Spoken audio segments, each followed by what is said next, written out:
C'est avec plaisir, mesdames et messieurs, que je vous retrouve encore ce dimanche pour la rétrospective de la semaine. Aujourd'hui, j'ai vraiment un réel plaisir de recevoir une grande dame de notre pays, une intelligence de mon pays, comme j'ai l'habitude de le dire. Il s'agit de madame Isabelle Matchik-Tshombe, qui est représentante personnelle du chef de l'État à la francophonie. Très heureuse de vous recevoir, madame. Bonsoir. J'ai écrit sur le net, comme vous le savez, que je recevais madame Isabelle Matchik-Tshombe. En tout cas, les questions ont fusé, beaucoup de gens étaient curieux en tout cas de vous avoir et voilà, elle est là, vous allez maintenant savoir en tout cas ses points de vue par rapport à l'actualité. Mais la toute première question, madame, vous êtes représentante personnelle du chef de l'État à la francophonie, ça a soulevé quand même quelques questions. Vous représentez le chef de l'État ou la République démocratique du Congo à la francophonie?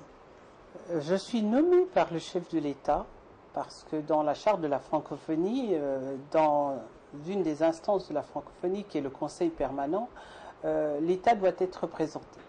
Et cette représentation de l'État doit être à la discrétion du chef de l'État, parce que comme vous savez que les affaires étrangères, c'est quand même un domaine régalien, donc c'est au chef de l'État à choisir qui va représenter son pays au sein de la francophonie.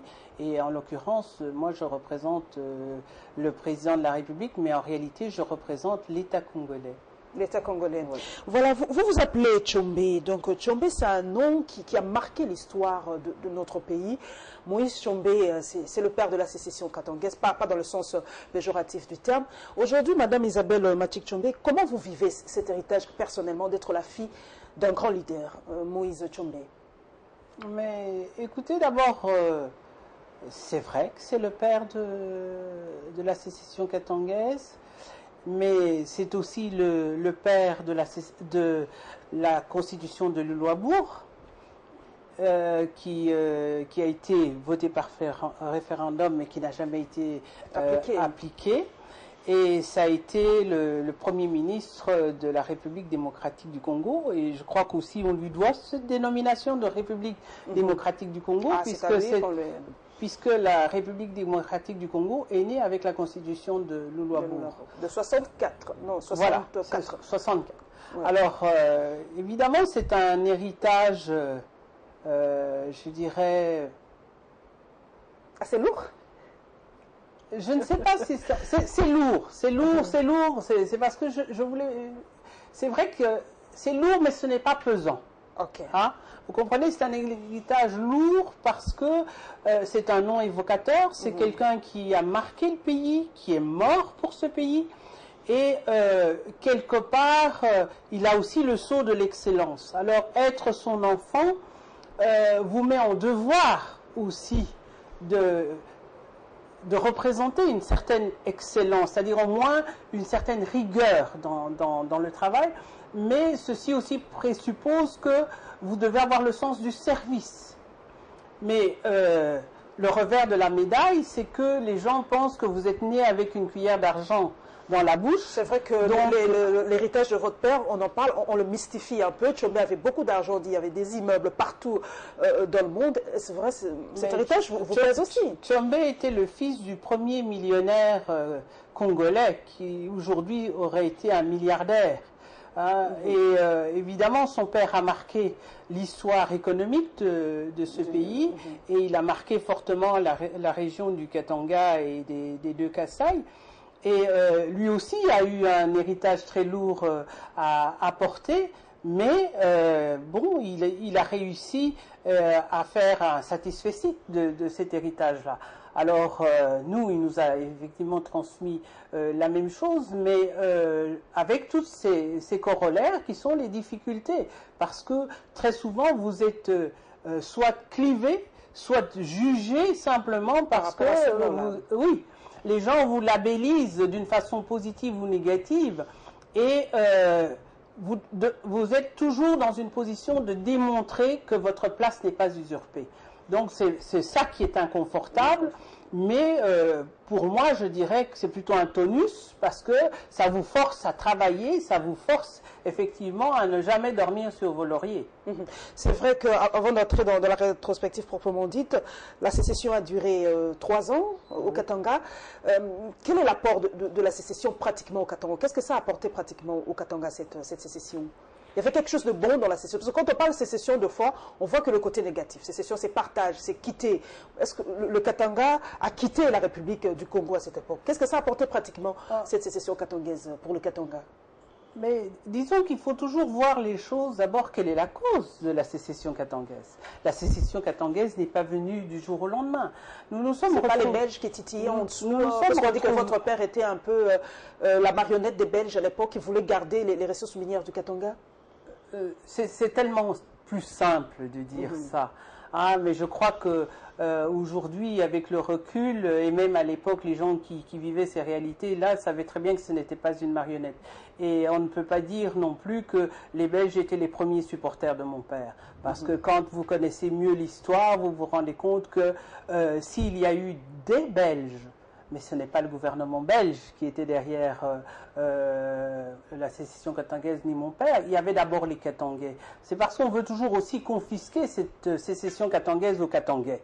Les premiers à avoir voulu cette sécession sont les Katangais. Comme je vous disais, il faut toujours partir du départ. Nous avons en 60 la déclaration de l'indépendance. Le 4 juillet, vous avez déjà des mutineries. Vous savez, le premier gouvernement Lumumba, vous avez les mutineries.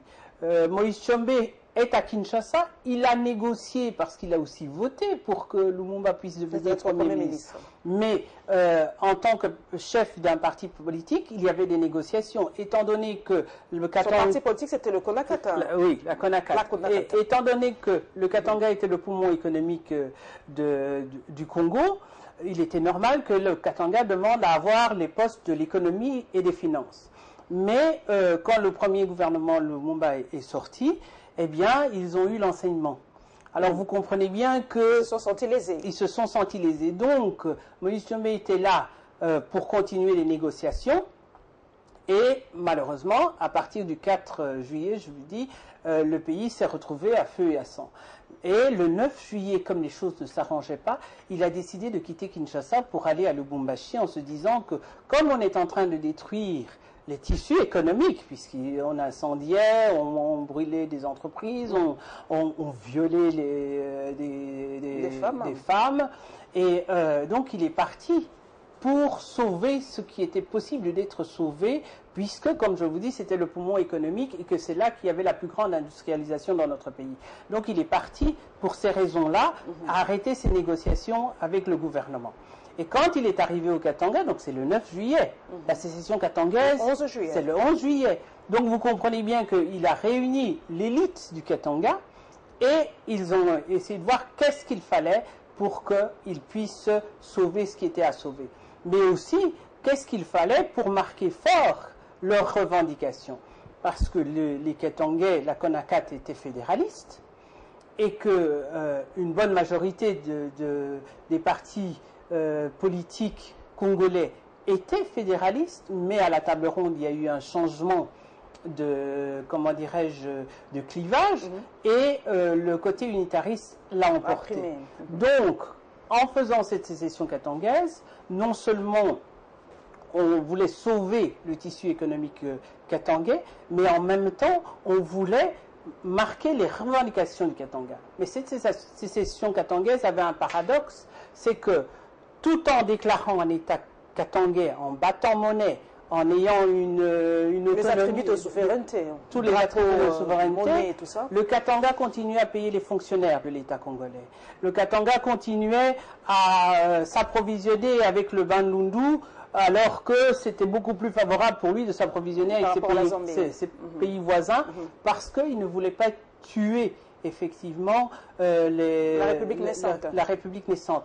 Et par ailleurs, celui qui deviendra le président Mobutu, pour pouvoir calmer l'armée, étant donné que le Katanga avait battu la monnaie, eh bien, il venait au Katanga pour essayer pour récupérer les francs congolais qu'on n'utilisait plus au Katanga, puisqu'il y avait une monnaie katangaise, il y avait le franc katangais, pour pouvoir payer l'armée. Ok.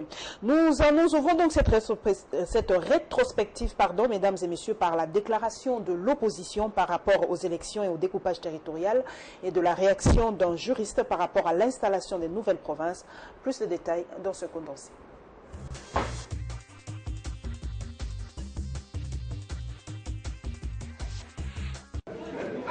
l'issue de cette rencontre de partis politiques, regroupements politiques et groupes parlementaires de l'opposition, plusieurs sujets d'actualité ont été épinglés, notamment l'installation des nouvelles provinces en RDC, la situation sécuritaire et les processus électoraux en cours. Pour ce parti politique de l'opposition, les difficultés matérielles et financières liées à l'installation des nouvelles provinces démontrent combien elle est hypothétique. S'agissant du processus en cours mené par la CENI, ils disent rejeter le dépôt des candidatures aux élections provinciales tel qu'annoncé par la CENI. Ces partis politiques, groupes parlementaires et regroupements politiques de l'opposition, de même que les organisations de la société civile, appellent tous les partis de l'opposition sur l'ensemble du territoire national de s'abstenir de toute participation au processus en cours.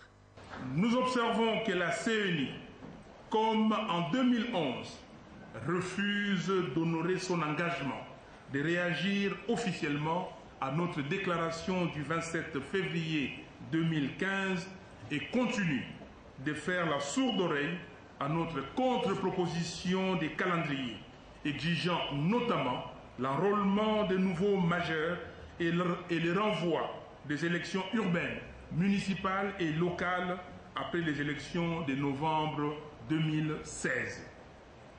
Concernant le charnier des Maluku, il fustige non seulement l'inhumation de personnes dans une fosse commune, mais aussi la tentative du président de l'Assemblée nationale d'étouffer cette affaire. Au-delà des questions judiciaires et administratives que cela peut soulever, mais il y a une autre dimension, la dimension morale et éthique. Parce que ceux qu'on a enterrés comme des rats pestiférés sont des êtres humains. Et ce qui nous choque, peut-être une délicatesse morale. Pour terminer, ils ont dénoncé les violations massives des droits de l'homme ainsi que l'insécurité généralisée dont sont victimes les populations congolaises. D'abord, Maître Moutamba souligne les erreurs des fonds et même par rapport à la forme dans le décret-loi du Premier ministre instituant les commissions chargées d'installation des nouvelles provinces. Vous interrogez l'article 1er de ce décret de nomination, vous rendez compte que ça commence par sont nommés respectivement membres des commissions, vous comprenez, d'installation des nouvelles provinces démembrées. D'abord, déjà la formulation est illégale. Plutôt que de retrouver alors les 4 commissions selon la logique déjà biaisée, on retrouve plutôt une seule commission et avec toujours l'ancienne appellation, par exemple pour le cas de la province orientale, on énumère les 15 membres. C'est illégal. Vous comprenez donc des aberrations, vous comprenez l'illogisme juridique. Face à ce qu'il qualifie des pires aberrations, cet avocat, dans sa fausse modestie, invite courageusement le Premier ministre à retirer son décret. Et donc la sanction en droit administratif est claire, et c'est l'annulation. Et dans les cas d'espèce, comme cela n'est préjudicie personne, comme c'est le cas en France, en droit français, il faut donc que le Premier ministre retire et corrige simplement. Il doit corriger et permettre ainsi l'aboutissement normal et légal du processus d'installation des nouvelles provinces. Laisser appliquer ces décrets comme tels nous renverrait à ce que le professeur Joly appelle le droit de la force plutôt que la force du droit. Maître Constant Moutamba tire l'attention de la Cour constitutionnelle en cas du maintien de ce décret afin d'espérer obtenir son annulation.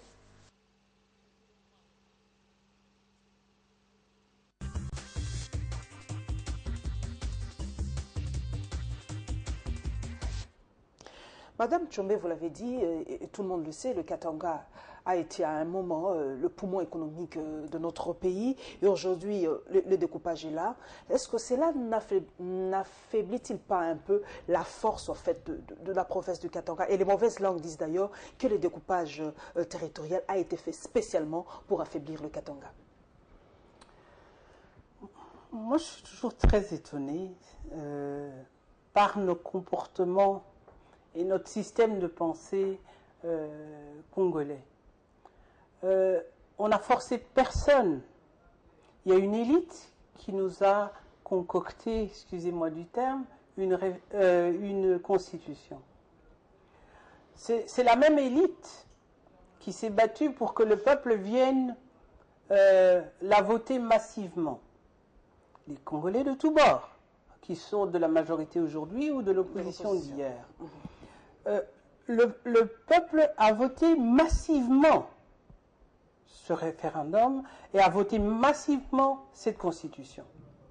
Donc depuis 2006, le peuple a lancé un message fort à l'élite congolaise et à ses gouvernants.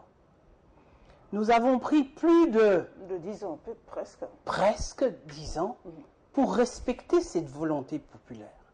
Et maintenant, nous sommes en train, je dirais, de nous faire des querelles de clochers, mais jamais on ne pense, on nous parle beaucoup du souverain primaire, mais ça réside, je dirais, dans un cadre de slogan. Parce qu'en réalité, il y a une volonté populaire. Commençons d'abord par respecter cette constitution. La constitution demandait le démembrement de certaines provinces. Alors, le Katanga, dans le cas de Katanga, je ne crois pas qu'on ait fait une loi juste pour le Katanga. Parce que le Katanga n'est pas toute la RDC. Quand nous prenons ces provinces qui sont démembrées, nous nous retrouvons à la constitution de Luabourg, qui était la constitution fédérale. Et vous savez très bien qu'en 2006, en fait, le choix qu'on donnait, en 2005, le choix qu'on donnait au peuple, c'était quoi? Parce qu'il y avait eu des concertations, on est allé vers lui. Quel système politique il voulait? Quel système de gouvernement voulait ce peuple? Ce peuple voulait un système fortement décentralisé. Donc, un peu, Madame Chambé, l'histoire de la poule et de l'œuf, est-ce qu'on a carrément demandé à ce peuple-là s'il voulait ces découpages, ou c'est l'élite dont vous parlez qui veut ces découpages pour ses intérêts politiques et égoïstes? Écoutez, j'essaie toujours de me référer à des faits.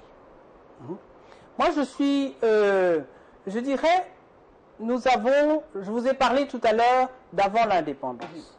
Majoritairement, ces gens qui représentaient la population étaient plutôt fédéralistes. Nous sommes arrivés à un consensus sur l'unitarisme. Nous avons eu les périodes que vous connaissez très difficiles en début de notre nation. En 64, ce même peuple qu'on consulte, donc quand on fait une constitution, c'est aussi après consultation, puisqu'on doit quand même prendre le pouls de la population. C'est une constitution fédéraliste qui a été donnée au peuple, qui l'a acceptée, qui l'a votée massivement. Quelques mois plus tard, il y a un coup d'État, nous revenons à un système unitariste. Nous avons eu 32 ans de système unitariste très dur, puisque c'était une dictature. Quand il y a eu la libéralisation des partis politiques, les premières concertations arrivaient à quoi? Toujours au fédéralisme. Quand Mouzé est arrivé, il y a un système unitariste qui est revenu. Mais quand on a commencé les premières concertations de l'époque de Mouzé, de nouveau, la population était en train de demander plutôt le fédéralisme. Donc je dirais que la population a soif d'une certaine, je dirais d'un certain pouvoir de proximité. Au Katanga, pour revenir au Katanga, puisque vous me parlez parler du Katanga. Aujourd'hui, il va y avoir 4 provinces. Mais dans 4 provinces, chacun se sent katangais. C'est ça l'esprit katangais dont parle Kyongo Wakumondia? Il faut garder l'esprit katangais? Non, ça dépend qu'est-ce qu'on veut faire dire à l'esprit katangais. Moi, je n'aime pas faire dire des choses, j'aime constater les choses. Quand vous allez effectivement dans les terroirs, les gens ont ce sens d'appartenir à une histoire commune. D'accord? Mais malheureusement, pendant toutes ces années où la province a été gérée unitairement, eh bien, le Katanga avait la même maladie que Kinshasa, à savoir la maladie de la centralisation à outrance. Donc, Lubumbashi avait le bénéfice des revenus par rapport aux autres, par rapport au reste. Parce qu'aujourd'hui, vous pouvez aller à 1000 km de Lubumbashi. Moi, j'y vais en voiture. C'est la désolation. Vous allez pour atteindre ces voies-là, surtout en période de pluie, eh bien, c'est difficile. Alors, comment voulez-vous construire un pays, construire l'économie d'un pays, quand même par rapport à votre chef-lieu de province, vous avez 15 jours, 3 semaines pour pouvoir l'atteindre? Donc, je crois que quelque part, c'est ça le paradoxe en fait. Tout en se sentant katangais, les gens ont un formidable espoir avec ce découpage. Avec ce découpage, parce qu'ils se disent que, eh bien, le pouvoir va être un peu plus proche d'eux. Et que, à partir du moment, pour prendre l'exemple du Lualaba par exemple, à partir du moment où le chef-lieu sera Kolwezi, eh bien, on a plus d'espoir pour que la route qui va de Kassaji à Sandoa, en passant par Muchacha et arriver à Musumba en passant par Sandoa, eh bien, ça sera accessible. Et que peut-être que le pouvoir qui sera là va se préoccuper réellement de ce qui se passe dans l'arrière-pays. Par rapport au boycott de l'opposition pour les élections, le calendrier électoral a été publié, hein, global et inclusif. Là, vous avez suivi la position de l'opposition. Ils ont dit que c'est hypothétique, ça ne peut pas se faire. Vu encore ce découpage territorial, c'est un autre problème sur les problèmes. Est-ce que vous partagez ou vous comprenez les angoisses de l'opposition par rapport aux élections qui pointent à l'horizon, Madame Tchombe? Mais j'aurais quand même voulu que l'opposition se mette en mouvement par rapport à ce calendrier, ces élections beaucoup plus tôt. C'est-à-dire qu'on a toujours l'impression, hein, il ne s'agit pas seulement de l'opposition, je vous dis, moi j'aime voir les choses un peu dans leur globalité, dans nos propres comportements. Parce que l'opposition ne vient pas d'un pays étranger. Ce sont des Congolais qui font l'opposition, ce sont les mêmes qui font aussi la majorité. Donc nous avons peut-être nos propres comportements. C'est-à-dire que nous ne respectons pas des timings. Nous avons la mauvaise habitude de ne pas respecter des timings et de toujours négocier les échéances. Alors je dis que, d'abord c'est le travail de la CENI. C'est le travail de la CENI. Le gouvernement a fait sa part, il a sorti la loi électorale. Aujourd'hui, c'est la CENI qui est censée organiser ces élections-là. Donc, dans la CENI, l'opposition est aussi représentée. Et je pense que c'est avec la CENI qu'il doit terminer son propos et trouver des solutions. Mais pas ce dialogue que recherche l'opposition congolaise, qu'on se mette autour d'une table pour essayer d'harmoniser ces calendriers pour que ça soit un peu réaliste, parce qu'ils disent qu'en tout cas, vu le timing, quand vous parlez du timing, c'est vraiment irréalisable. On n'a pas d'argent, il y a beaucoup de contraintes par rapport à ces calendriers. Mais à partir du moment où il y a une vraie volonté politique pour que ces élections aient lieu, on trouvera l'argent. Par rapport à la fosse commune, vous avez vu les images, le gouvernement en tout cas se bat bec et ongle pour expliquer que inhumer des indigents, c'est quelque chose qui se passe en République démocratique du Congo. J'ai une ex-Katanga, si je peux me permettre l'expression. Est-ce qu'il y a des fosses communes au Katanga? On enterre aussi les gens comme ça au Katanga, les indigents katangais. Franchement, je n'en sais rien. Je n'en sais strictement rien, mais je suppose qu'on le fait. Pourquoi? Parce que quand vous voyez les misères qu'il y a dans ces hôpitaux, vous voyez déjà la misère ambiante de la population, nous vivons des paradoxes. Hein. Il y a l'enterrement qui se fait 5 étoiles, qui devient, je dirais même, un rendez-vous social, un rendez-vous mondain. Mais à côté de ça, vous avez des trains de misère qui prennent des mois et des mois pour pouvoir sortir un corps. Donc, forcément, il doit y avoir des corps abandonnés. Et forcément, l'État, donc la municipalité, se retrouve avec ces corps-là et doit trouver des solutions. Alors, il faut savoir, est-ce que les solutions sont appropriées ou ne sont pas appropriées? Mais il faut trouver des solutions. Alors, je suis un peu étonné que des voix s'élèvent du côté de nos législateurs qui n'avaient jamais vu cette loi de 1919 et qui tout à coup, tout le monde se rend compte que cette loi existe, que c'est le gouvernement qui aurait dû faire. Mais nous avons des législateurs.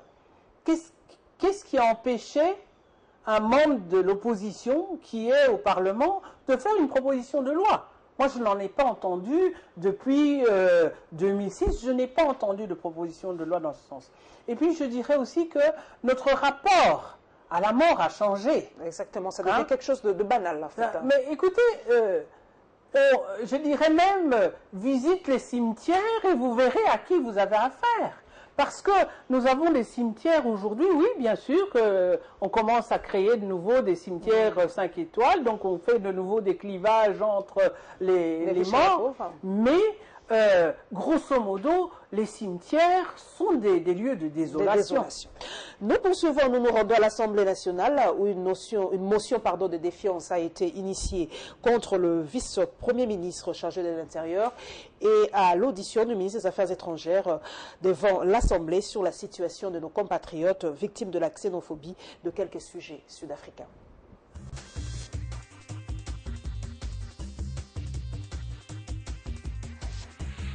À l'interne, Maître Kabengela n'accorde aucune chance à cette motion de défiance initiée par l'opposition contre le vice-premier ministre de l'Intérieur.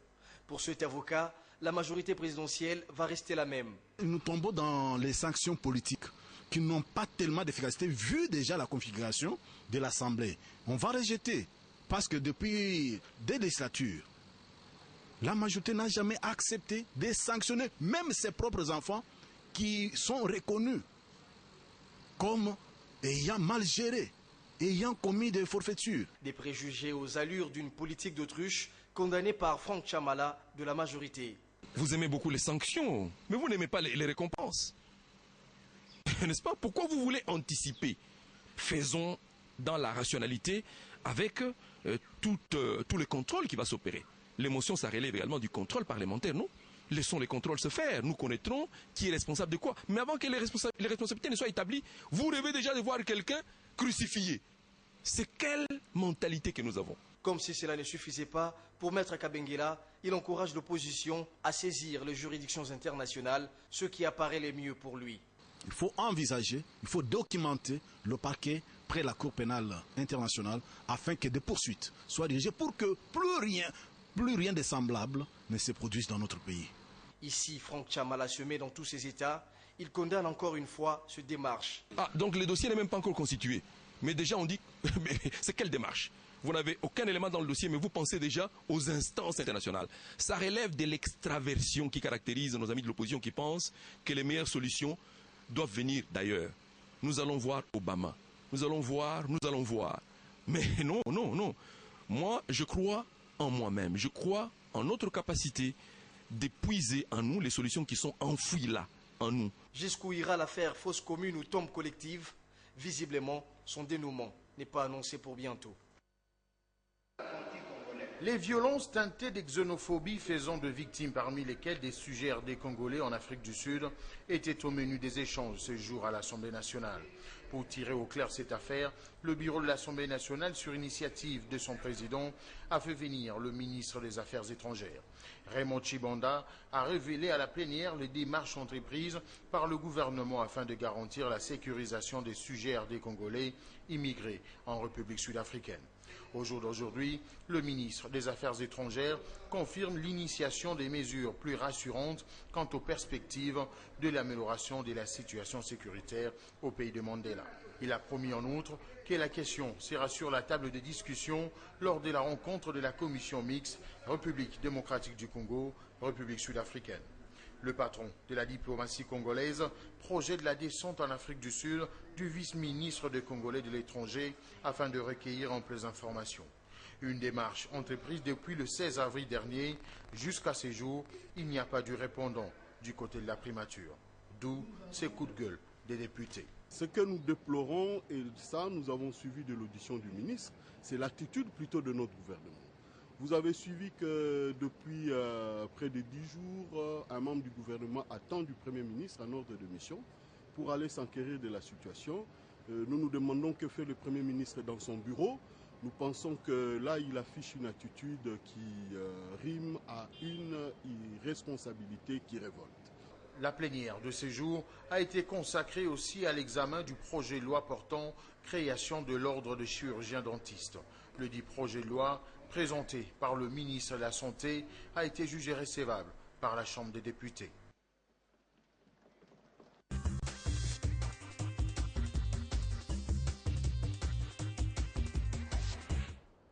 Madame Tchombe, les images ont été assez choquantes par rapport à la xénophobie sujets sud-africains surtout sur les Noirs africains, mais on ne le comprend pas ici en République démocratique du Congo.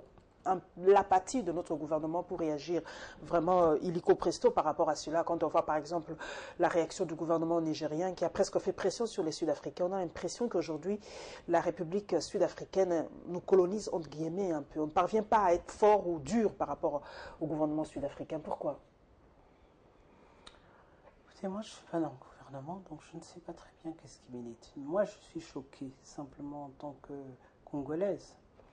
En tant qu'être humain simplement, parce que il est toujours très difficile de voir les images insoutenables, d'apprendre qu'un de vos compatriotes a été immolé par le feu, parce qu'en fait il ne cherchait qu'à survivre. Il a protégé son travail, selon les nouvelles. Donc c'est ça un peu, je dis que ceci nous amène à une réflexion, pourquoi est-ce que les Congolais vont à l'étranger?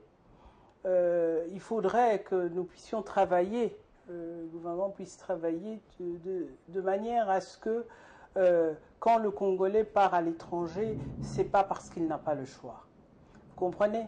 Parce que très souvent, ceux qui vont dans l'immigration, c'est parce qu'ils n'ont pas le choix. Ils ne trouvent pas de réponse à leur quête sociale dans leur propre pays. Ce sont des immigrés économiques, des exilés économiques. Voilà, tout à fait. Très souvent, c'est cela.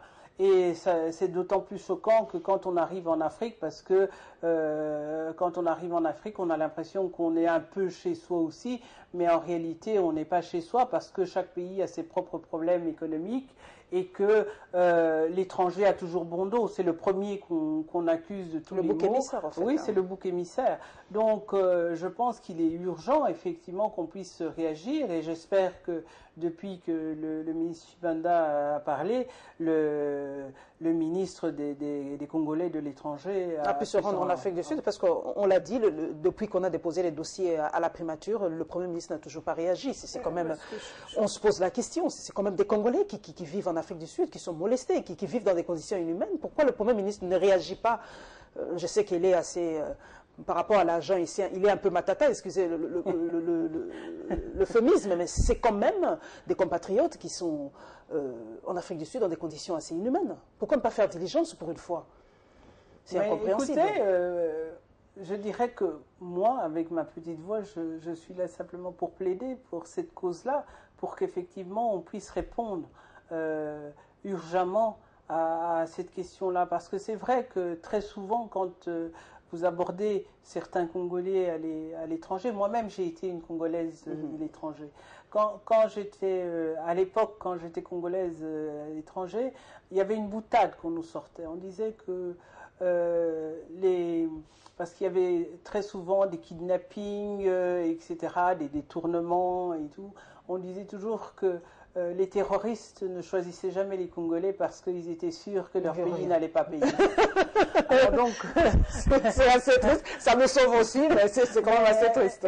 Effectivement, donc c'est vous dire que parfois, quand on est à l'étranger, on a ce sentiment d'abandon. Mais bon, je vois que le ministre des Congolais de l'étranger, qui lui-même vient de l'étranger, essaye de se battre effectivement pour qu'on puisse résoudre. Quand on voit comment les Français se battent pour sauver un des leurs qui va être fusillé en Indonésie, on se pose la question. Et par rapport à la CPI, vous avez suivi les propositions de certains députés. On doit amener cette histoire de fausse commune jusqu'à la CPI. Pourquoi, comme l'a dit Franck Chamala, s'extérioriser à chaque fois les problèmes? Je dis de qui se moque-t-on?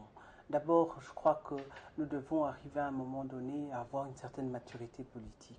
Si à chaque problème auquel nous sommes confrontés dans le pays, il faut vite aller dénoncer vos frères à la CPI ou chercher l'aide internationale, etc., ça veut dire quoi? Ça veut dire que nous avons des politiques congolais qui sont immatures. Nous sommes incapables de résoudre nos problèmes in muros. Donc je dis que non, il faut qu'on arrête et que ça devient un peu comme une sorte d'épouvantail qu'on jette à la figure des gens. À partir du moment où vous n'avez pas la même pensée que moi, eh bien, on va vous amener à la CPI. Je dis que non. Le problème de la fosse ou de la tombe commune dont on a parlé, le ministre de l'Intérieur s'est expliqué. Il y a une commission d'enquête qui est là. attendons les résultats au moins. Mais Madame Tchombe, comme vous le savez, chat échaudé, on le sait comment ça se termine souvent, les commissions d'enquête en République démocratique du Congo. C'est une façon d'ailleurs d'enterrer, comme on dit, une affaire. Quand vous voulez enterrer une affaire en République démocratique, en République démocratique du Congo, créer une commission d'enquête, mais c'est le moment d'être vigilant. C'est le moment d'être vigilant. C'est-à-dire que à partir du moment où on part des fétistes en se disant que non, aucune commission d'enquête ne peut fonctionner, etc., eh bien arrêtons tout. Arrêtons tout. Ou bien alors, mettons-nous sous tutelle. Mais à un moment donné, je crois que la société civile est là aussi pour travailler dans ce sens-là. Donc d'être les vigiles du peuple pour voir effectivement, est-ce que cette commission d'enquête, mais cette commission d'enquête, nous avons des gens que nous avons élus nous-mêmes pour nous représenter au Parlement.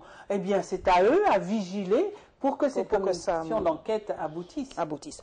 Ce condensé, mesdames et messieurs, est consacré au dossier du rapatriement des membres du M23 et au dossier de l'ONU sur l'exploitation illicite des richesses naturelles de la République démocratique du Congo.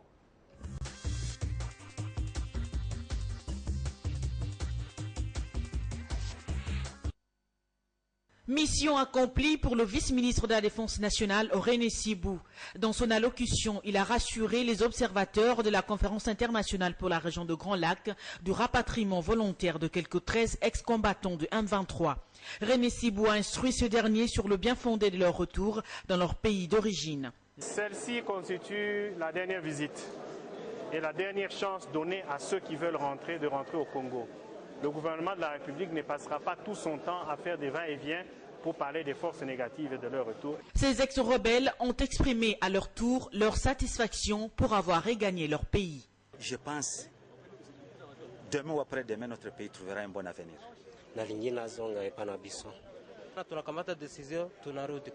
Nombre peu important certes, mais une mission accomplie pour les 4 jours de concertation à Kigali. Une mission sanctionnée justement par la signature du procès-verbal de remise et reprise entre les deux parties. La presse africaine s'est donné rendez-vous dans la capitale congolaise. Il s'agit d'un moment d'échange, histoire d'approfondir les voies et moyens susceptibles d'impacter positivement sur l'image des médias africains afin de devenir émergents et puissants. Pour cela, il faudrait éviter la répétition de l'histoire en s'imprégnant de la philosophie africaine. Les médias constituent une force, une puissance importante que nous devons mettre au service du développement de notre continent et du bien-être de son peuple. Nous devons donc accompagner l'émergence d'une nouvelle Afrique unie et forte qui doit lever haut la tête et occuper sa véritable place sur la scène internationale.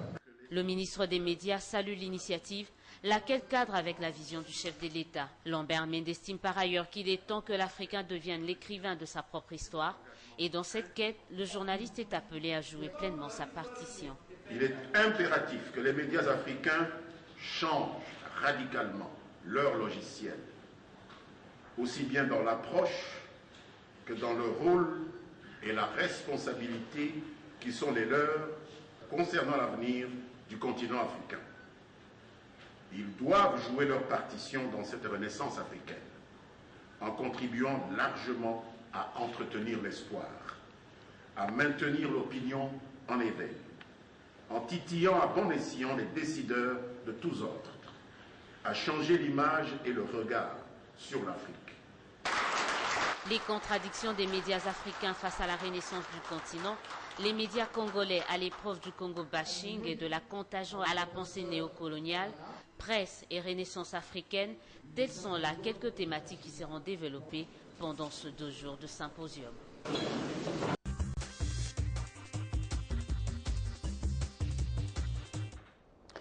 Madame Tchombe, c'est vrai que ce sont des compatriotes, ils ont été amnistiés par rapport au M23, mais on a l'impression dans ce conflit qui secoue la région des Grands Lacs que c'est la RDC qui paye le lourd tribut. Hein. Nous acceptons facilement, nous respectons les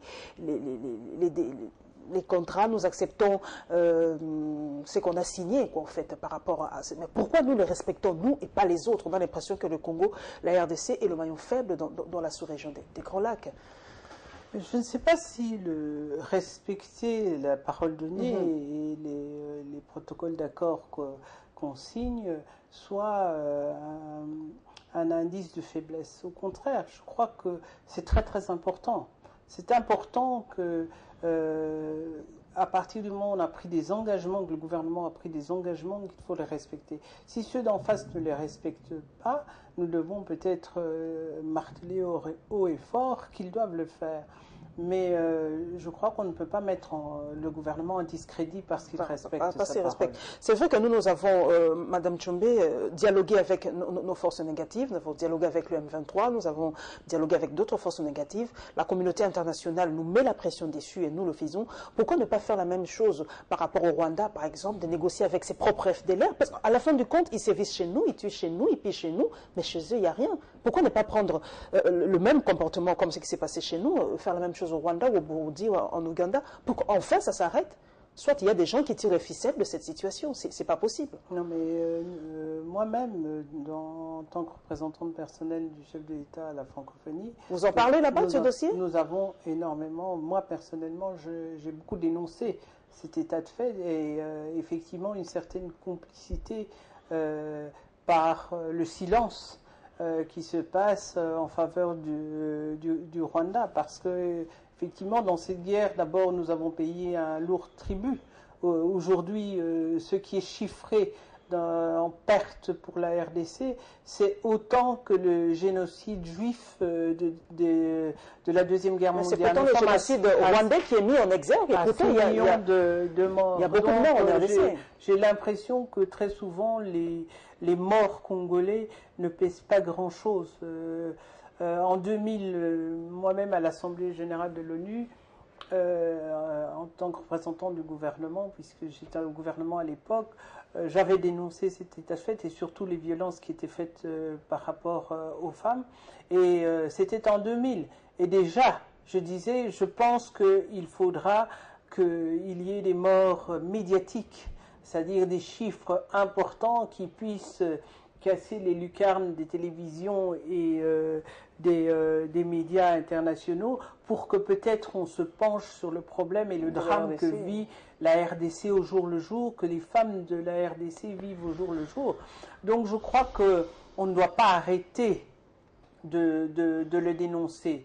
Moi je soutiens le gouvernement quand il respecte sa parole, mais maintenant nous devons aussi vigiler pour que les autres respectent leur parole. C'est vrai que comparaison n'est pas raison, c'est vrai que c'est un sujet assez sensible, un sujet assez macabre, mais comment expliquer que le Rwanda vend mieux son génocide que nous? On ne comprend pas quand on parle des Européens, le génocide rwandais leur fait pleurer, ils se sentent coupables et patati patata. Mais quand on parle de ce qui se passe en RDC, on dit que ça n'émeut personne. Pourquoi vous ne vendez pas? Permettez l'expression, comment le génocide congolais ne se fait pas vendre à l'extérieur? Comment expliquer qu'il y a des milliers de morts, Madame Tchombe? Mais ça n'émeut personne presque. Notre problème, je crois que c'est un déficit sérieux dans la communication. Et nous avons une communication disparate. À ce sujet, je crois qu'on essaye d'améliorer. Je crois que pendant longtemps, en tout cas une certaine élite congolaise n'a pas compris que la communication c'était professionnel et qu'on ne pouvait, pour se faire entendre, il fallait savoir communiquer. Donc c'est une école, on n'improvise pas la communication. Alors à partir du moment où votre voix sonne la cacophonie, parce que les uns disent ça, les autres disent autre chose, eh bien, le message ne passe pas. Le message ne passe pas. Le message ne passe pas pourquoi? Pas parce que l'opinion publique étrangère est insensible, mais parce qu'elle n'a pas la bonne information. Et cette bonne information, c'est à nous à travailler. Moi, j'étais en Europe à l'époque du génocide rwandais. Effectivement, quand je regardais la télévision et que je voyais les femmes rwandaises qui venaient expliquer les horreurs qu'elles étaient en train de vivre, les larmes aux yeux, qu'elles étaient en train d'expliquer le drame qu'elles étaient en train de vivre, c'était impossible d'être insensible. Et je pense que beaucoup de gens comme moi ont aussi été insensibles, ont été sensibles à ça. Et c'est ce qui a amené des commissions d'enquête pour voir l'implication des gouvernements. Ce ne sont pas les gouvernements occidentaux qui se sont dénoncés eux-mêmes, c'est la population qui a voulu comprendre quelle était la complicité, ou bien en tout cas le silence coupable qu'avaient eu certains pays occidentaux. Donc nous aussi, nous devons apprendre à communiquer. Alors, je crois que très souvent, les images sont plus parlantes que des discours politiques ou des discours composé. Je crois qu'il faut laisser parler par les images les gens qui vivent ces choses-là. Parce qu'il n'y a personne qui peut mieux le dire qu'elle-même. Hein, et il n'y a aucune sincérité qui peut surpasser celle-là. Et je crois qu'à ce moment-là, peut-être qu'on nous entendra mieux. Parce que quand moi, par exemple, je viens parler au nom de la RDC, bon, peut-être que quand je parle des femmes, on est plus sensible parce que je suis une femme. Mais d'une manière générale, je représente un gouvernement, je représente un État, donc parfois ma parole est sujette à caution, parce qu'on dit qu'elle est en train de parler selon la politique de son gouvernement. Donc, alors que souvent nous défendons des vraies réalités et des souffrances congolaises, puisque ces souffrances nous touchent d'une manière ou d'une autre. Mais à partir du moment où véritablement les acteurs sur terrain viennent expliquer le drame qu'ils vivent, et de plus en plus qu'on leur laisse parler la parole, eh bien peut-être que le message passera mieux. Voilà, un collectif d'avocats demande la libération du bâtonnier Muyambo, et il s'est tenu à Kinshasa un symposium des médias africains suivants.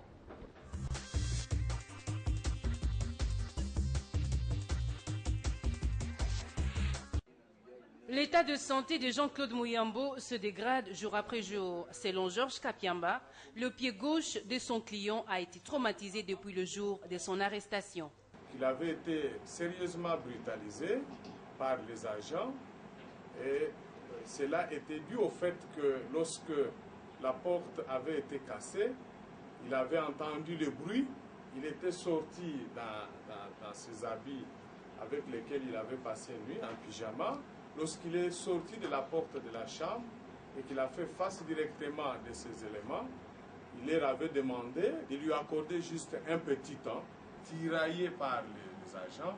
L'un d'eux qui a voulu l'empêcher. Il a marché très durement sur son pied et l'a bloqué avec le pied pour qu'il ne puisse pas se rendre en chambre. À en croire Georges Kapiamba, la RDC ne dispose d'aucune structure médicale spécialisée en chirurgie esthétique pour remédier à cette situation.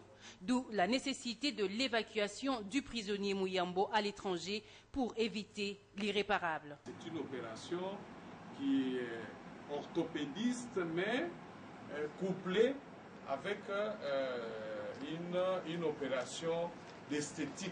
Si on le fait et que c'est mal fait, à ce moment-là, la conséquence, c'est de pouvoir couper les pieds. Pour rappel, Jean-Claude Muyambo a été arrêté le 20 janvier dernier et n'aurait bénéficié jusque-là d'aucune suite favorable face aux multiples demandes de ses avocats pour sa liberté provisoire. Cette ONG de droits de l'homme espère que cette énième demande pourra une fois retenir l'attention des autorités nationales, ce dans le souci de faire respecter les droits et libertés fondamentaux des citoyens congolais. La presse africaine s'est donné rendez-vous dans la capitale congolaise. Il s'agit d'un moment d'échange, histoire d'approfondir les voies et moyens susceptibles d'impacter positivement sur l'image des médias africains afin de devenir émergents et puissants. Pour cela, il faudrait éviter la répétition de l'histoire en s'imprégnant de la philosophie africaine. Les médias constituent une force, une puissance importante que nous devons mettre au service du développement de notre continent et du bien-être de son peuple. Nous devons donc accompagner l'émergence d'une nouvelle Afrique unie et forte qui doit lever haut la tête et occuper sa véritable place sur la scène internationale. Le ministre des Médias salue l'initiative, laquelle cadre avec la vision du chef de l'État. Lambert Mende estime par ailleurs qu'il est temps que l'Africain devienne l'écrivain de sa propre histoire. Et dans cette quête, le journaliste est appelé à jouer pleinement sa partition. Il est impératif que les médias africains changent radicalement leur logiciel, aussi bien dans l'approche que dans le rôle et la responsabilité qui sont les leurs concernant l'avenir du continent africain. Ils doivent jouer leur partition dans cette renaissance africaine, en contribuant largement à entretenir l'espoir, à maintenir l'opinion en éveil, en titillant à bon escient les décideurs de tous ordres, à changer l'image et le regard sur l'Afrique. Les contradictions des médias africains face à la renaissance du continent, les médias congolais à l'épreuve du Congo bashing et de la contagion à la pensée néocoloniale, presse et renaissance africaine, telles sont là quelques thématiques qui seront développées pendant ce 2 jours de symposium.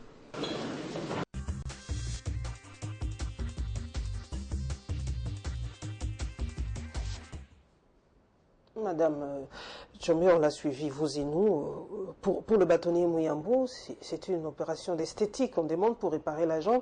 C'est vrai qu'on a dit on n'a pas de structure spécialisée pour ça, mais peut-être que la population ne comprendra pas. Esthétique par rapport son pied a pris une autre forme. Ce n'est pas de l'orthopédie qu'on doit faire. On ne comprend pas trop bien. Est-ce que vous avez une explication peut-être par rapport à cette opération d'esthétique que l'on demande? En fait, c'est peut-être cette opération qu'on ne comprend pas d'esthétique. Je crois. Moi, je me serais inquiétée, effectivement, si on m'avait parlé d'orthopédie, parce que la chirurgie orthopédique est pointue, ça peut peut-être effectivement poser un problème. Mais quand on parle d'esthétique, même à l'étranger, c'est un luxe, l'esthétique. Donc la chirurgie esthétique est souvent un luxe, donc je ne vois pas très bien dans quel cadre cette jambe. Enfin, moi je suis ni médecin ni orthopédiste, je ne connais pas le cadre du bâtonnier Muyambo et malheureusement je n'ai pas très bien compris les explications de son avocat. C'est une façon simplement pour lui d'essayer d'échapper un peu à la prison. C'est une forme de pression que l'on fait au gouvernement pour qu'il puisse respirer un peu. En tout cas, ça a plutôt l'air de ça. Ça a plutôt l'air de ça. Je pense qu'il y a d'autres arguments qu'on peut donner. Il peut y avoir une situation médicale difficile, etc. Il peut y avoir des tas de raisons. Les juristes les connaissent mieux que moi. Mais on pourrait parler de raisons humanitaires, mais il est difficile de parler d'humanitaire quand on parle d'esthétisme. Donc c'est un peu ça qui est compliqué. Donc je crois qu'il faudrait ajuster l'argumentaire pour qu'on se comprenne mieux. Par rapport aux médias africains, Madame Tchombe, est-ce que vous pensez que les médias africains jouent réellement leur rôle, par exemple, de faire vendre ce continent qu'est l'Afrique? Aujourd'hui, quand on suit, par exemple, les médias internationaux comme France 24, RFI et tout ça, on montre beaucoup plus souvent que le côté négatif, quand il y a tremblement, quand il y a misère, quand il y a maladie et tout. Est-ce que les médias africains, pour vous, est-ce que ça joue réellement ce rôle de vendre un peu positivement l'image de l'Afrique? Les autres doivent vendre. Et apparemment, ce sont les malheurs qui se vendent mieux. Comme on dit, les gens heureux n'ont pas d'histoire. Donc, ça ne peut pas se vendre dans les médias. Mais je dirais que la situation de nos médias à nous est un peu compliquée. D'abord, c'est une jeune profession, on peut dire, parce que avant il y avait bien sûr la presse écrite. Pendant très longtemps, le média était national. Maintenant, il y a foisonnement de télévision, de journaux. Donc, nous sommes dans une nouvelle ère et les journalistes sont dans l'apprentissage aussi. Mais il y a quelque chose de fondamental que nous devons faire, je crois. À l'époque, Mouzé avait essayé de le faire en donnant une enveloppe pour aider les médias, parce que je crois que ces jeunes médias n'ont pas toujours les moyens. C'est ça, les médias africains ne sont peut-être pas présents dans les grands événements. Quand on parle par exemple de ce qui se passe en Méditerranée, il n'y a presque pas de médias africains, même pas, prenons la maison mère comme la RTNC. La RTNC ne couvre peut-être pas ce qui se passe en Méditerranée, mais il y a France 24, il y a les autres chaînes. Nous avons les images que par rapport à eux. Mais il n'y a pas la présence de grands médias africains. Si véritablement l'Afrique d'une manière générale, si l'Afrique veut faire entendre une voix singulière, eh bien, il faut qu'elle y mette les moyens. Bon, je vois certains médias qui commencent, qu'on voit auprès des diffuseurs internationaux, dans les bouquets francophones, on commence à voir certains médias qui sont panafricains et qui essayent. Mais c'est vraiment, ils sont en début, ils essayent de faire ce travail-là. Mais c'est des moyens. Donc les médias doivent être aussi accompagnés. Puisque quand on est en train de reconstruire le pays, on le reconstruit dans divers registres. Et le côté médiatique aussi. Alors nous nous retrouvons très souvent avec des médias qui sont paupérisés et donc qui ont très peu d'indépendance pour traiter les sujets. C'est ça aussi le problème des médias africains. Les médias africains servent peut-être, entre guillemets, un peu trop les dictateurs. Il y a ce manque d'indépendance des médias africains. On n'est pas assez libre de dire n'importe quoi dans le média africain. Ça nous bloque un peu aussi par rapport à ça. Tout à fait, parce que c'est une question de moyens. Et donc je crois que effectivement l'État congolais, comme les États africains, doivent véritablement financer des médias de toute sensibilité. Parce que effectivement, on a souvent la tentation de financer certains médias pour avoir un discours politiquement correct par rapport à un pouvoir déterminé. Mais je crois que pour que effectivement la démocratie vive mieux et pour que nos médias vivent mieux, mais aussi que notre voix africaine et singulière se fasse entendre à travers le monde, il faudrait aussi participer à cette subvention, je dirais, d'une certaine manière, de tous les médias. Par rapport aux violences sexuelles, Thérèse Olenga a tenu une séance de travail pour parler de ce sujet qui continue à défrayer la chronique et nous vous proposons un point de presse de la ZADO.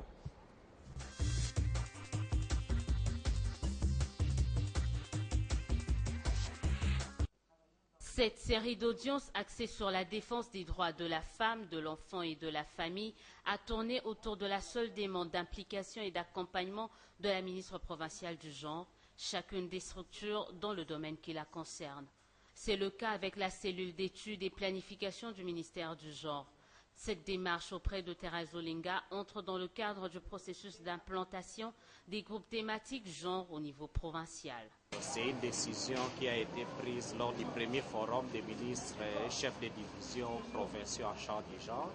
Et nous sommes en train de matérialiser cette décision pour que d'ici décembre, nous ayons lancé le groupe thématique genre au niveau de toutes les provinces. Parce que la ministre elle-même a participé au forum des ministres provinciaux en charge du genre. La ministre elle-même a participé à l'élaboration de cette décision, c'est-à-dire de l'implantation de groupes thématiques au niveau des provinces. Tout naturellement, elle ne pouvait être que réceptive. La délégation de la Ligue des familles transformées et heureuses en Christ plaide plus sur l'enseignement, basé sur le sens de la famille comme source de bonheur de l'être humain. Notre organisation s'occupe d'enseigner qu'est-ce qu'un homme, qu'est-ce qu'une femme, qu'est-ce que le mariage. Et nous avons pensé que visiter son Excellence, Madame la Ministre, pouvait nous permettre d'avoir des auditoires de personnes, pouvait mobiliser des personnes qui peuvent venir suivre nos enseignements et connaître que dans la famille, il y a beaucoup de bonheur qu'on peut tirer, beaucoup de joie, mais en apprenant comment être dans les relations en famille. La ministre provinciale du genre va aussi s'entretenir avec les membres de la Lisadel, occasion pour Thérèse Olenga de rassurer cette structure de défense des droits de la femme et de l'enfant sur sa détermination à lutter efficacement en vue d'une meilleure protection de cette catégorie sociale. L'Association africaine des défenses des droits de l'homme dit suivre de près l'affaire fosse commune découverte récemment à Maluku. Cette situation étant préoccupante, la ZADO demande à la communauté internationale de s'impliquer dans ce dossier en mettant en place une commission d'enquête indépendante. Le but étant de procéder à l'expertise afin de déterminer les causes et les circonstances dans lesquelles les personnes inhumées collectivement ont trouvé la mort. En outre, la ZADO met en cause les enquêtes menées par la justice congolaise et réclame l'exhumation de corps inhumés dans la fosse commune. Pour nous, le gouvernement et la justice sont obligés de faire exhumer les corps et de procéder à des expertises. Quand le rapport de la justice sortira, on est sûr que la justice confirmera ce qui est en train de se dire aujourd'hui par le gouvernement. Pour cette ONG de défense des droits de l'homme, les enterrements collectifs actuels sont une diversion du gouvernement. Pour la ZADO, ces enterrements constituent tout simplement une diversion de la justice congolaise, dans le sens où on veut détourner l'attention de la population en banalisant, n'est-ce pas, ces enterrements collectifs pour démontrer que même la fosse commune de Maluku, qui a suscité et qui suscite encore beaucoup de questions aujourd'hui, est aussi banale comme les enterrements qui ont eu lieu il y a quelques jours. Elle soutient par ailleurs l'appui financier d'1,5 million d'euros que le gouvernement belge a accordé au Bureau conjoint des Nations Unies aux droits de l'homme pour faciliter la participation aux enquêtes diligentées par le gouvernement congolais.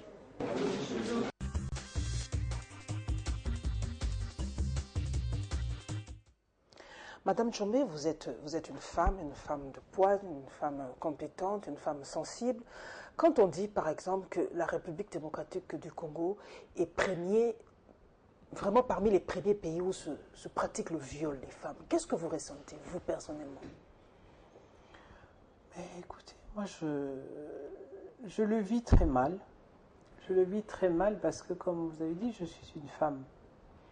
Et que ces pratiques de la violence envers les femmes qui se sont banalisées par la guerre, puisqu'on a utilisé le corps des femmes comme arme de guerre. Le corps des femmes a servi aussi à inoculer des virus. Donc il y avait véritablement une volonté de détruire, mais pas seulement de détruire l'être humain, mais de l'avilir. Parce que quand on viole les femmes, que ce soit la guerre ou les images terribles que nous avons vues de Brazzaville, ce que les femmes congolaises ont subi là-bas, c'est-à-dire que c'est l'avilissement, la destruction de la dignité de nos femmes. Et non seulement elles se sont banalisées à travers les guerres, j'ai vu des témoignages terribles, poignants, où on a forcé des enfants à violer leur mère. Donc je dis, jusqu'où peut-on aller pour avilir la femme congolaise? Mais à travers la femme, c'est le peuple, c'est la population congolaise, c'est le Congo qu'on avilit. Et par ailleurs aussi, dans certains milieux, on a aussi, disons, appris aux femmes à se taire, à subir. On n'a jamais dénoncé. On n'a jamais dénoncé le viol. Très souvent, on vous explique que, bah oui, voilà, c'est le comportement normal des hommes. Non, ce n'est pas le comportement normal des hommes. Et justement, moi, je suis une femme, je suis une mère, j'ai des fils. Donc, je ne peux pas imaginer, dans l'éducation que je leur donne, qu'il n'y ait pas ce respect-là. Et qu'on puisse forcer une femme, que ce soit dans la guerre ou que ce soit dans le privé, qu'on puisse forcer une femme alors qu'elle n'est pas consentante. Donc je crois que c'est une question de respect. Pendant longtemps, on nous a dit que la femme africaine, c'est la maman, c'est le respect, mais je crois que tout ça a volé en éclats. On ne respecte pas celle que l'on viole. Et aujourd'hui, je crois qu'on nous a complètement désacralisés et il faut dénoncer ça. Mais surtout, il faut faire de la pédagogie. Je crois qu'il faut apprendre aux petites filles à dénoncer cela. Le viol. Et il faut apprendre aux femmes aussi à ne pas être complices par le silence. Parce que les viols de guerre, on les dénonce plus facilement. Que les viols qui se passent dans nos familles. Dans nos familles, on ne les dénonce pas assez. Mais seulement aussi, il y a la précarité sociale et économique. Alors, comment voulez-vous, vous allez dénoncer qui son père, qui son frère, qui son oncle, qui le voisin, qu'allez-vous devenir? Quel est votre refuge? Donc, il y a une réponse aussi politique et sociale à donner. Oui, moi j'ai travaillé, je vous ai dit, j'étais au gouvernement, j'étais vice-ministre des Affaires sociales. Et déjà, ces problèmes-là étaient là, cruciaux, mais il faut une réponse globale et globalisante. On ne peut pas simplement, je dirais, mettre des emplâtres sur des jambes de bois. Aujourd'hui, il y a un problème, oui, on va s'en occuper. Mais il faut voir ça dans l'avenir et avec une planification parce que c'est notre pays qu'on est en train de détruire. Quand un pays n'a plus de limites, n'a plus de choses qui sont sacrées, je crois qu'on va vers une destruction. Donc c'est très très important. Surtout la destruction morale oui, bien sûr. du pays. Nous revenons à ce sujet qu'est la xénophobie qui a défrayé la chronique. Suivons donc la réaction des étudiants congolais, l'élite de demain par rapport à ce sujet et le livre. Nous en parlons dans ce condensé. Suivons donc la réaction d'un bibliothécaire.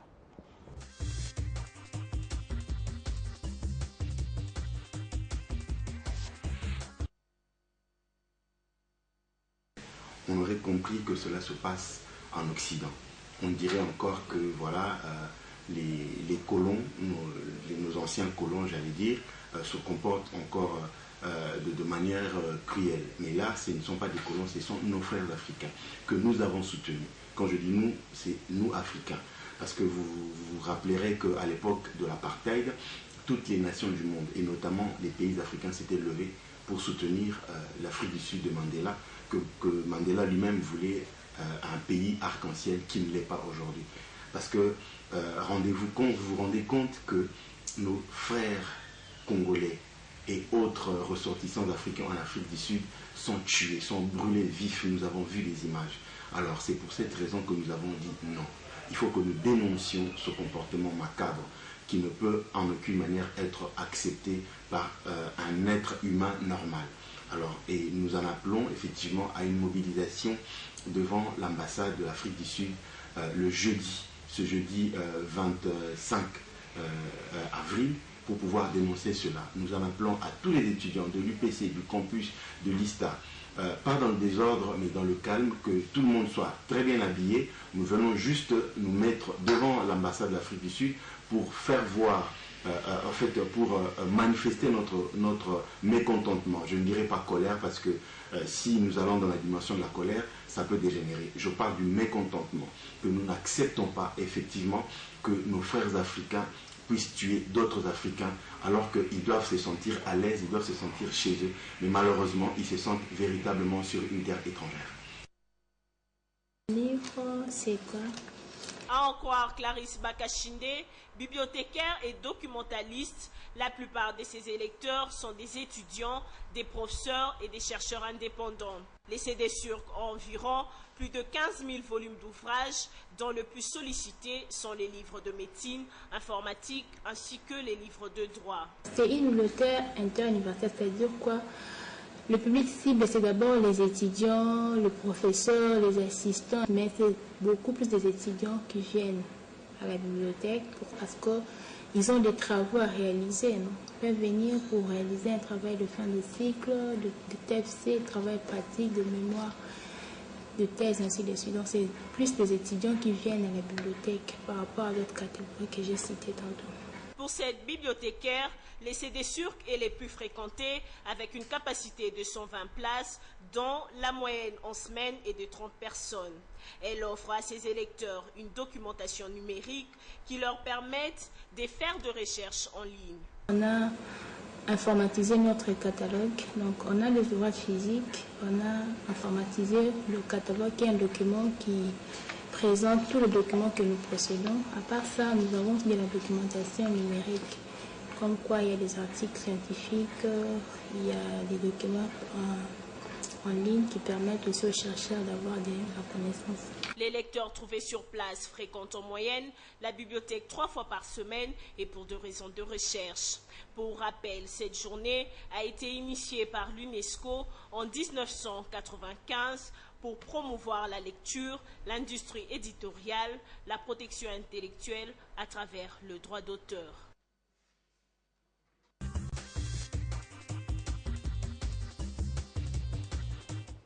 Madame Tchombe, vous avez suivi la réaction de cet étudiant. Il était assez poignant, il était assez...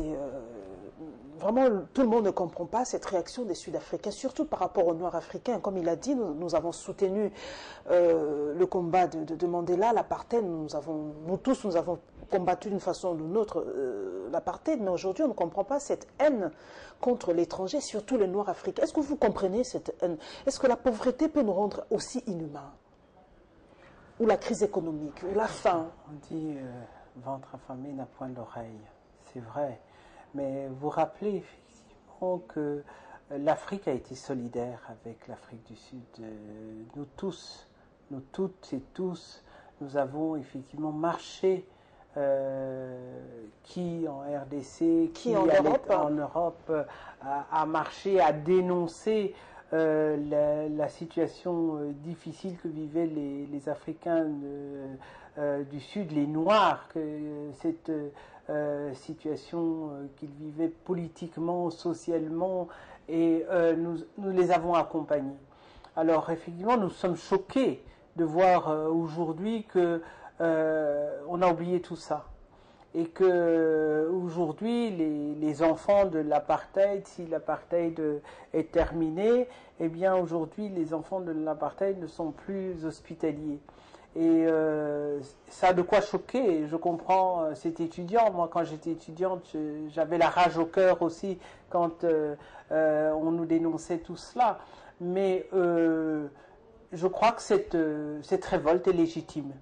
Donc, mais il faut y répondre non par la violence, hein, mais il faut y répondre par la dignité, mais par la dénonciation et le refus de l'acceptation de cet état de choses. Est-ce que cette xénophobie, Madame Tchombe, n'est-elle pas attisée aussi par les politiques? Si nous devons transposer un peu, cela s'est passé aussi dans votre province à un moment, est-ce que les politiques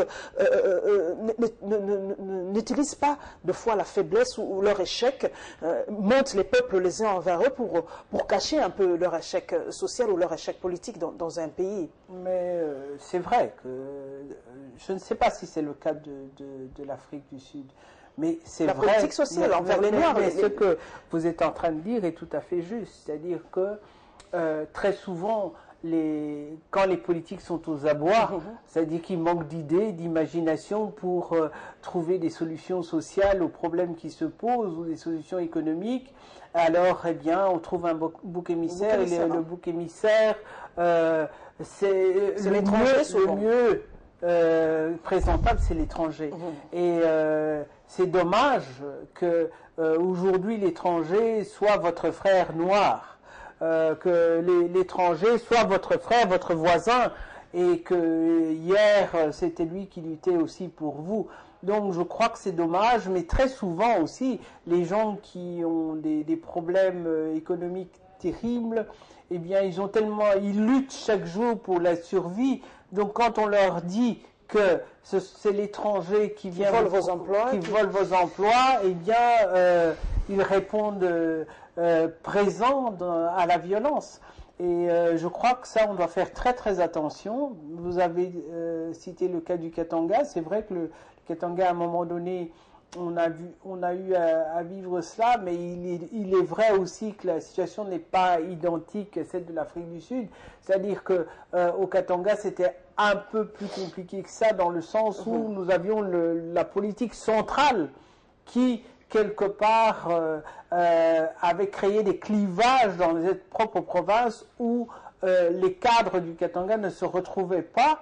Alors c'est ça, alors le bouc émissaire était... C'était ça. C'était donc on amenait des Congolais qui ne demandaient rien d'autre que simplement avoir un travail. On demandait à des Congolais qui venaient d'autres provinces de venir occuper des postes importants. Et les Katangais avaient l'impression d'être des laissés pour compte. Parfois, on avait des statistiques qui étaient quand même scandaleuses. Hein, quand vous pouviez vous rendre compte qu'il n'y avait pas un seul directeur qui venait du Katanga dans une Gécamine à une certaine époque. Aussi de compétences, Madame Tchombe. C'est vrai que vous pouvez être scandalisé, mais quand vous n'êtes pas compétent, par exemple, par rapport à ce travail-là, on ne peut pas vous mettre parce que vous êtes originaire d'eux, mais vous ne remplissez pas les critères. Je suis contre la politique des quotas. Moi, je dis que cette politique de quotas nous a fait régresser. Mais je me dis aussi que comment se fait-il que quand vous avez une université, vous avez des ingénieurs, vous avez des cadres qui sortent de ces universités, et il n'y en a pas un seul qui est crédible pour travailler dans l'entreprise de votre province? Je crois que là aussi on doit se poser des questions. Mais la politique du quota, moi je suis tout à fait contre, parce que on doit d'abord chercher l'excellence, parce que on doit pouvoir construire ce pays, on construit ce pays avec des gens compétents. Mais si le critère primordial est le critère de la région, de la tribu, du clan, je dis que ça, nous retournons en arrière. Nous allons terminer, mesdames et messieurs, avec ces constats, celui des préparatifs de la dissertation pour les élèves de la 6e secondaire et du délabrement de la route Sekomaf à Njili Praseri.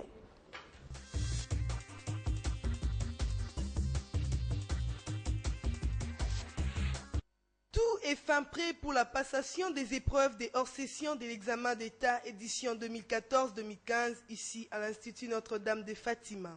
Selon les préfets de cet établissement, toutes les dispositions sont prises pour que la dissertation et d'autres épreuves de la première session se déroulent avec succès.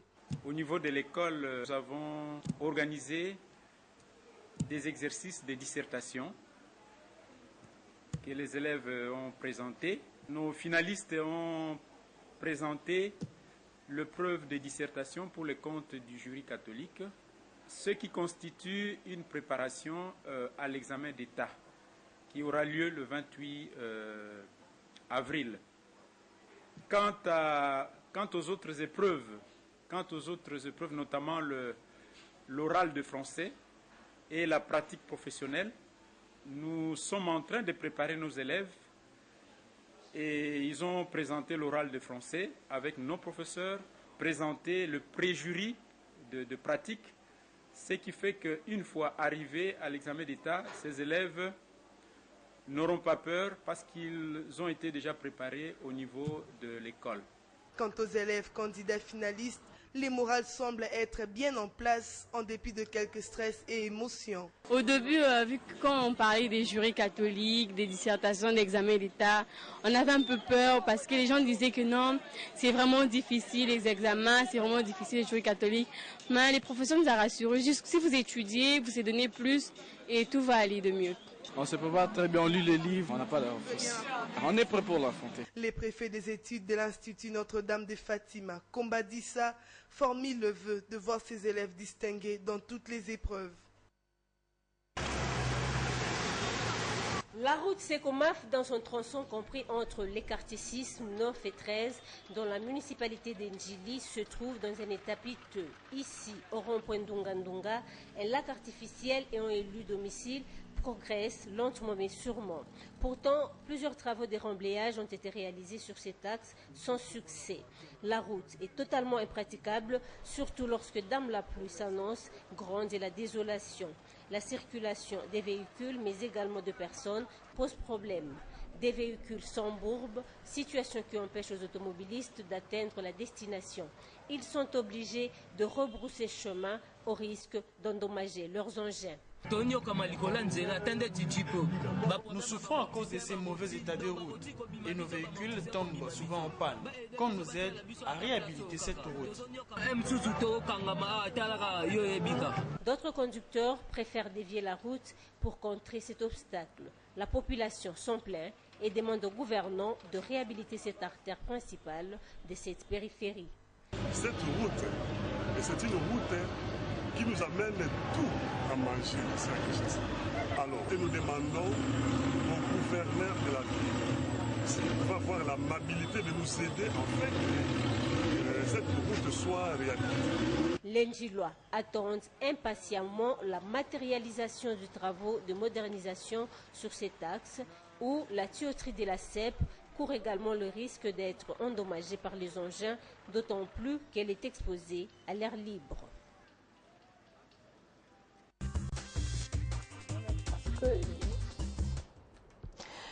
Madame Tchomé, voilà, la dissertation est là, c'est déjà ce mardi, nous avons parlé du livre.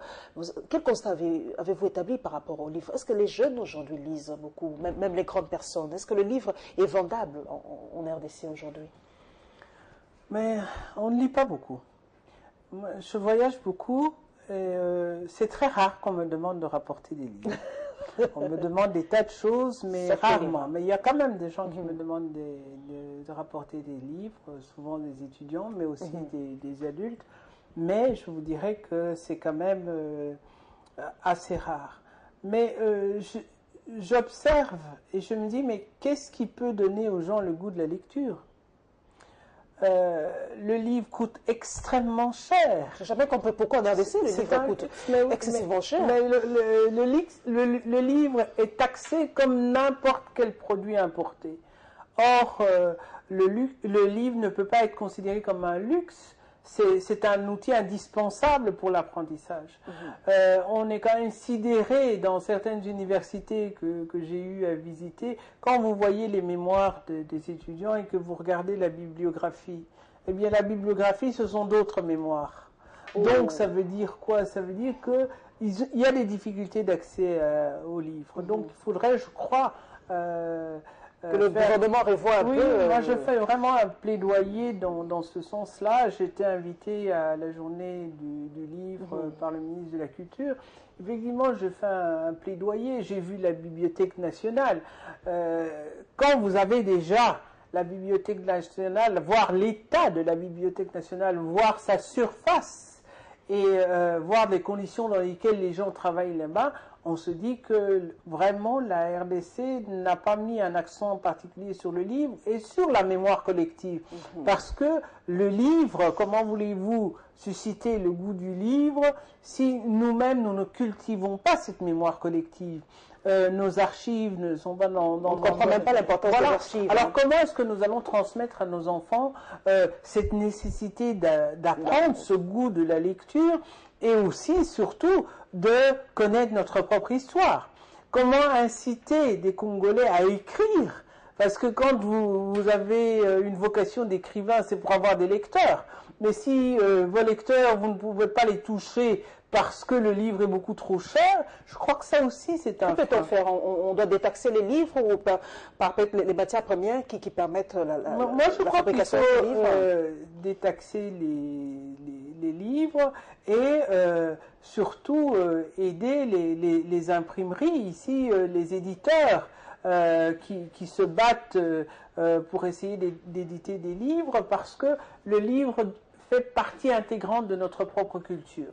Donc, si nous voulons nous approprier aussi une part de notre culture, il faut absolument... Vraiment, en quelques mots, nous sommes à la fin. Vous avez vu les images de la route Sekoma. C'est vrai qu'on de fois, on a l'impression qu'on arrange que les boulevards, hein, ce qui est vraiment visible, surtout par rapport à l'étranger qui arrive de l'aéroport d'Endjili. Quand il passe sur le boulevard, on a l'impression que tout est nickel, mais vous avez vu quand même les images de la route Sekoma. C'est pourtant une route vraiment très, très importante pour faire sortir les denrées alimentaires à Kinshasa. Hein. Oui, mais cette route-là a été arrangée aussi. Mais le problème, c'est souvent, je vois, ce sont les canalisations. Qu'est-ce qui se passe? C'est que nous sommes indisciplinés, il faut le dire. Aujourd'hui, nous sommes dans le royaume du plastique. Les bouteilles en plastique sont devenues banales dans l'utilisation des Congolais, les sachets en plastique, etc. Donc les gens n'ont pas la discipline de jeter dans les poubelles. Parfois, ils n'ont pas accès aux poubelles, mais j'ai vu quand même que le gouvernement fait un effort. Il essaye d'installer quand même des poubelles de ci, de là. Mais nous n'avons pas cette culture de jeter nos ordures dans des poubelles et d'éviter de jeter nos ordures dans les rivières. Ou bien dans n'importe quelle petite rue qui passe, eh bien, nous jetons nos ordures et nous étonnons que ce petit rue qui va devenir une rivière ou qui passe dans des canalisations, eh bien, elles sont bouchées. Et au bout du compte, c'est la route qui est détrempée et la circulation qui est bloquée. Donc je crois que nous avons aussi une responsabilité collective avant de voir simplement les pouvoirs publics. C'est nous-mêmes qui devons nous discipliner. Donc il y a peut-être une pédagogie à avoir dès l'enfance, dès nos propres maisons, dès l'école, pour que nous contribuions aussi à conserver notre environnement. Oui, parce que nous avons des réflexes quand nous allons en Europe. En tout cas, on ne peut pas jeter un bout de papier dans la rue. Ça vient comme ça. Donc, on doit vraiment respecter et surtout aimer notre propre environnement. Voilà, mesdames et messieurs, c'est la fin de cette émission. J'étais vraiment très, très content de recevoir une grande dame. Ça fait plaisir de parler avec des intelligences de mon pays. Merci, madame Isabelle Machik Tshombe. Voilà, j'ai retenu le nom. Je crois que la porte de Congo vous est ouverte. Vraiment, ce sera encore avec un réel plaisir que je recevrai la prochaine fois si vous êtes disponible. Merci à vous, mesdames et messieurs, pour votre fidélité à cette émission. Merci à tous mes followers. Voilà, Isabelle Tshombe est passée. Eh bien, les réactions continueront sur ma page Facebook Info7. Et merci à l'équipe technique, Alain Bolikango et à Papi Mandeka à la régie. Nous nous retrouverons avec le même plaisir, vraiment, sinon pas plus, les dimanches prochains. Inch'Allah.